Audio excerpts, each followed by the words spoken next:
નમસ્કાર દર્શક મિત્રો, સાવરકુંડલાની રફતારમાં આપનું સ્વાગત છે। તાજેતરમાં જ રાજ્ય પોલીસ વડા વિકાસ સાહે દ્વારા ગુજરાતભરના અસામાજિક તત્વોની યાદી તૈયાર કરવા માટેનો 100 કલાકનો સમય તમામ રાજ્ય પોલીસ વડા દ્વારા જિલ્લા પોલીસ વડાઓને આપવામાં આવેલ હતો।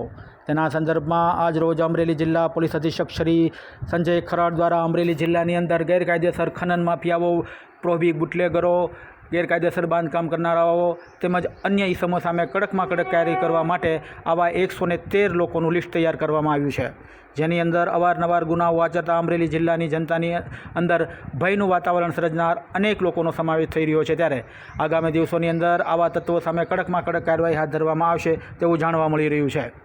પ્રાપ્ત માહિતી અનુસાર અમરેલી જિલ્લા પોલીસ અધિક્ષક દ્વારા દારૂ જુગાર, શરીર સંબંધી ગેરકાયદેસર બાંધકામ તેમજ સરકારી જમીન ઉપર દબાણ કરનારાઓ અને ખનન માફિયાઓ અને ભૂ માફિયાઓ અને બિલ્ડર માફિયાઓ સામે કડકમાં કડક કાર્યવાહી હાથ ધરવામાં આવશે તેવી માહિતી પ્રાપ્ત થઈ રહી છે। ત્યારે આગામી દિવસોની અંદર અમરેલી જિલ્લા પોલીસ દ્વારા આવા તત્વોની યાદી તૈયાર જે થઈ રહી છે તેની સામે કડકમાં કડક કાર્યવાહી હાથ ધરવામાં આવશે, તેમજ આ લોકો દ્વારા કરવામાં આવેલા બાંધકામો, તેમના નાણાકીય વ્યવહારો તેમજ અન્ય વ્યવહારોની પણ તપાસ ખાસ જોર પર હાથ ધરવામાં આવશે અને આની અંદર અન્ય તપાસ એજન્સીઓનો પણ સાથ સહકાર લેવામાં આવશે।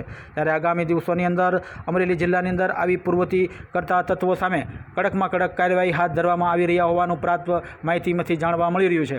ત્યારે અમરેલી જિલ્લાની અંદર દારૂ જુગાર અને મિલકત સંબંધી ગુનાઓ કરતા અસામાજિક તત્વો અને બિલ્ડર અને ગેરકાયદેસર બાંધકામ કરનારાઓ, ખનન માફિયાઓ સામે કડકમાં કડક કાર્યવાહી હાથ ધરવામાં આવી રહી હોવાનું જાણવા મળી રહ્યું છે।